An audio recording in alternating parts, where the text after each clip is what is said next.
good afternoon. How's it going? Hope we're all doing well. Midway through the week. In Melbourne, we've opened up, which is really great. So no more, not a full lockdown anyways, which is really wonderful. Don't know where you are, but say hello. Check in. It would be really great to hear from you. I'm just checking that I am live everywhere. And what have we got? Yes, we are. Awesome. We'll start in just a few seconds.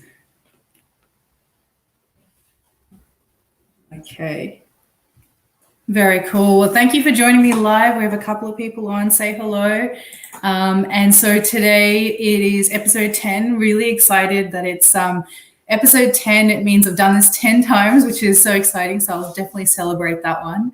And today I wanted to talk to you about sustainability audits and really at a desktop level. So kind of a higher level, what's the process of completing a sustainability desktop audit? And I wanted to talk about this because I think it's really important to empower businesses and for businesses to get the conversation started, explore those opportunities, and really get the ball rolling on their sustainability journey. Really an important part of something I like to talk about in my business and in my life. I think it's really important to empower people through knowledge sharing.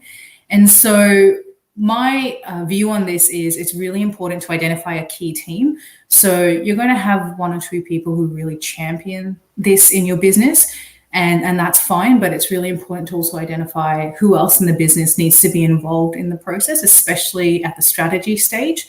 They're going to be able to provide really valuable input, kind of on the ground experience and their view on what might limit certain actions being taken and what they see as problems or what they see as really great opportunities or whatever it may be. It's really important to involve them in this conversation.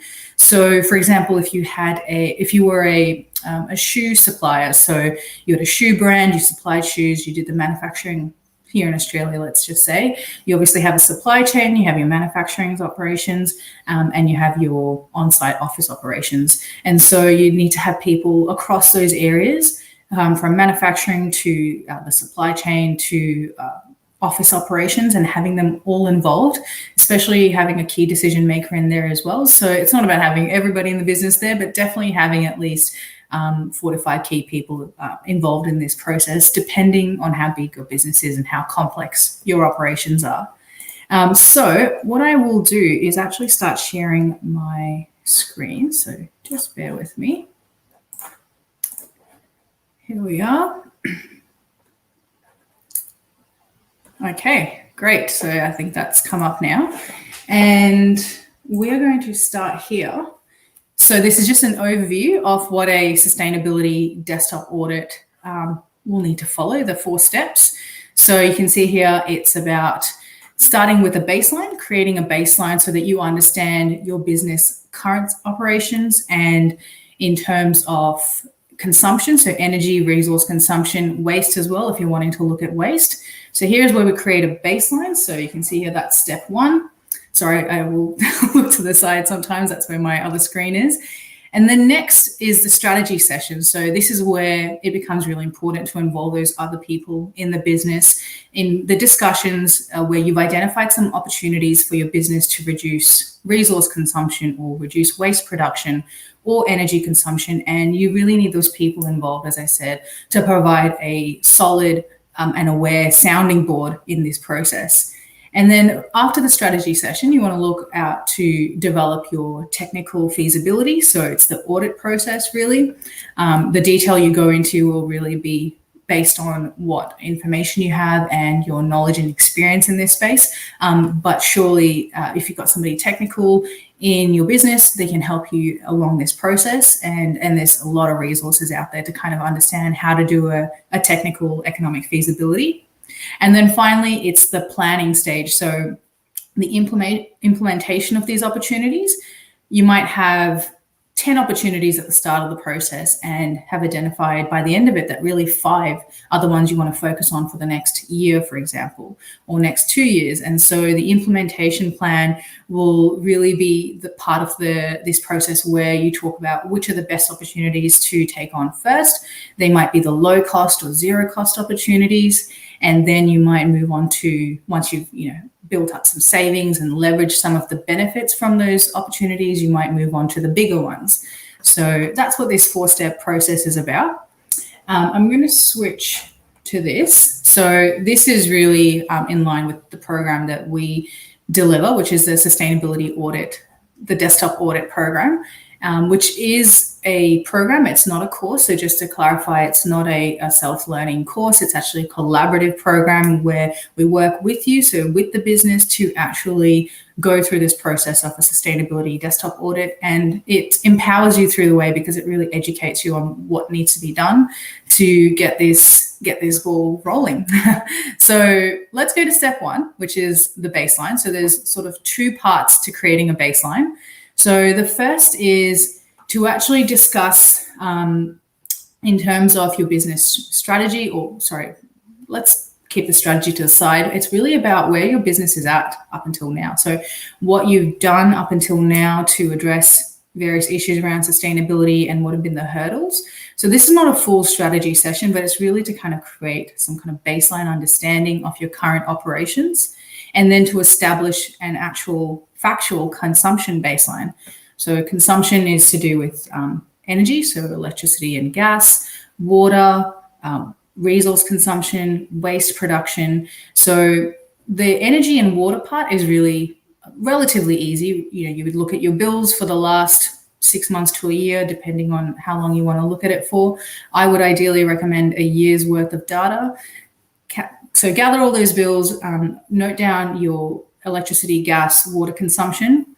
In terms of resources and waste, unless you track this effectively, it might be a little bit more difficult to capture, but there are some assumptions that you can make around it. If, for example, you were again, back to the shoe supplier, and you knew your production schedule, you knew your supply demand values, then you could look at your product moving through the business and estimate what the resource consumption might be and estimate what the waste consumption might be if you have an idea of it, what it might be per shoe, for example, or per pair of shoe.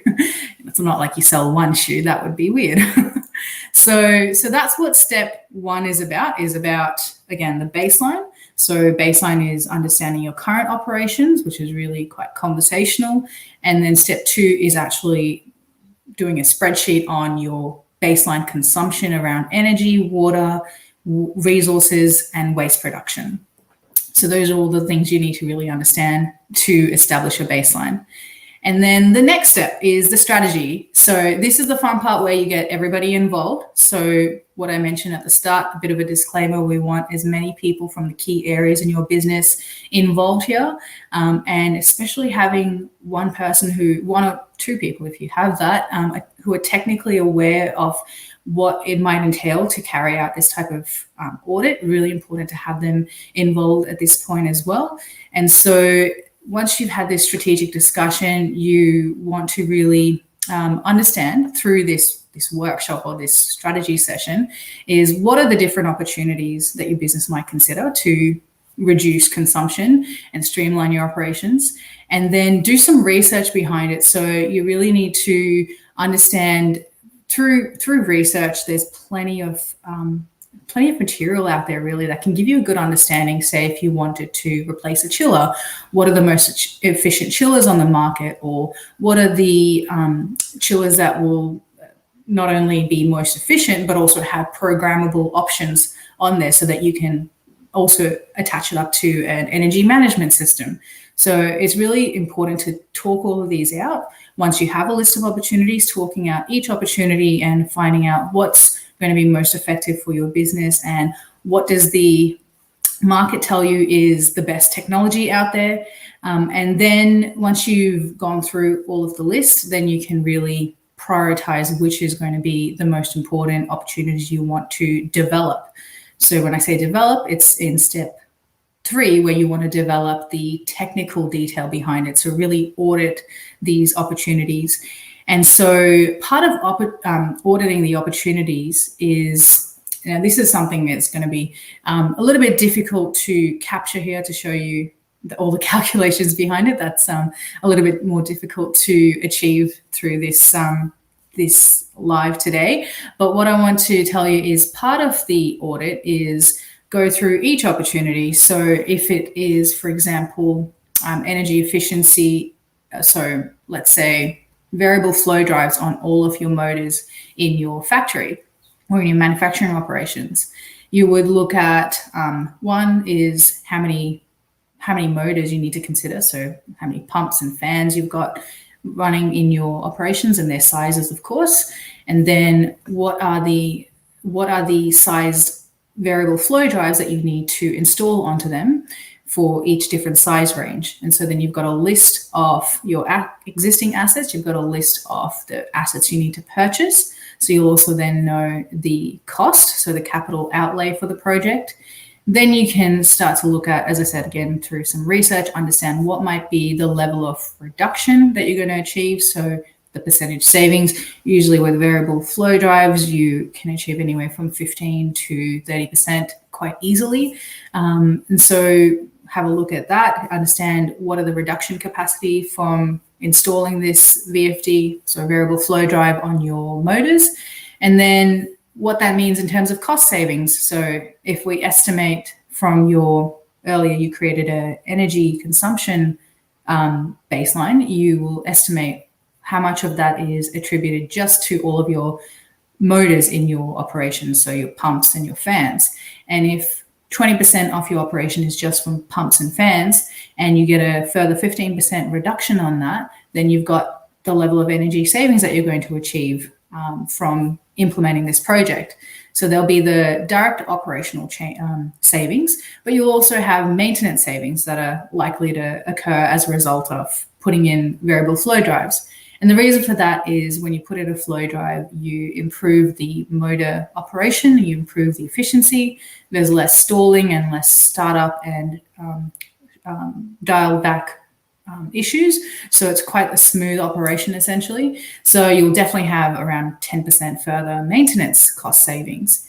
And then once you've got all of that detail, you can then do a simple payback or ROI, so return on investment analysis, or you can do a slightly more detailed NPV analysis, which is, it might sound a bit daunting if you've never heard of it before, but it's quite easy to look up the resources available online and be able to do an NPV analysis. I'm sure somebody who does a lot of the accounting or business administration in your organization would be able to help with that. And that really takes us through the audit process. So you have to do that obviously for each of the key opportunities you identified from your strategy session. So I don't know if anybody has any questions. I haven't seen any so far, but we'll keep going then if there's no questions. But obviously you can feel free to shoot me any questions later on. I'm more than happy to oblige. And so the final step is the implementation part of it. So planning out your implementation. So as I said, you might have started with 10 opportunities. You did the strategy session and realized, well, really only the first 6 are the most useful for our business. And then you get to this point where you've audited each of those 6 opportunities and you want to really understand what's the best way that you can leverage these opportunities, because money might be a limiting barrier, or time, or the resources within the business, which is also kind of related to money, because you don't want to go hiring out somebody just for the purpose of this when it's kind of a short-term view. So really understanding what are the limitations in your business at the moment and what is going to be the best way to implement these 6 projects. And so looking at from the start in terms of complexity, what's the most complex project, what is it going to cost, what's the implementation time, what are the overall savings in terms of energy savings and resource savings, and what's the payback essentially for your business. And then you can start to get a better view across those 6 opportunities in this case, what would be the best way to move forward on that. So that's the final step. And once you've got that, my view here is that it's really important, once you've got an implementation plan in place, that you look at how you might continue to measure and verify your business operations along the way. So if, for example, it takes you 1 year to implement those 6 opportunities, and you implement the first one within the first month, it's really important to continue to measure the savings that you've achieved from that first implementation and so on, or the lack of savings. So either way, it's really important to make sure you measure and verify along the way and at regular intervals. So depending on how frequently you're implementing projects, probably monthly to slightly longer, to look at what are the savings achieved or where were the shortfalls, and then understand what was not really working for the business and why. And so that's that process of measuring and verifying that really does couple with an implementation plan. And that's something that I often do with a lot of my clients. It's something that I offer as well in the Sustainability Desktop Audit. And so I guess that really takes me to the end of this process, where we've gone through the 4 steps. I think that, it's obviously a lot to get through in the short time that we have on FemGineer Chats. I do intend to roll this out into a masterclass. I think it's a really important way to give you more detail behind it. It sort of occurred to me that obviously this is a much more limited platform in terms of the time that I like to go on live for the show, but I'm definitely going to do a masterclass on this. So keep an eye out for that if that's something that could benefit your business. I'll definitely be sharing resources as well. More detailed resources when I host that, not if. But yeah, I hope that this has been helpful, just to give you an overview of what it takes to carry out a sustainability desktop audit, and just to know that a desktop audit is at a high level and an assessment of your business operations, and then you can have a full audit, which is sort of like a level 1, level 2, more detailed audit that actually goes into the details behind your business operations, balancing out your energy profile and understanding your emissions, and then you're really building out the business case behind each of the opportunities. So the business case will look at the do nothing option, and then the option A implementation, option B implementation. So it's a lot more complex essentially. But I wanted to, thank you all for joining me today, and sort of end with, if you've been following my profile for the last week or so, I've been launching a giveaway for a Sustainability Desktop Audit. And so it's been unfortunate, actually. We've only had one person show interest in that, and they've actually gone ahead and enrolled straight away. So they were that keen. They didn't even claim any of the early offer launch offers that I was providing, which was 40% off the program, plus the 2 free spots. So they will go ahead to get that free spot.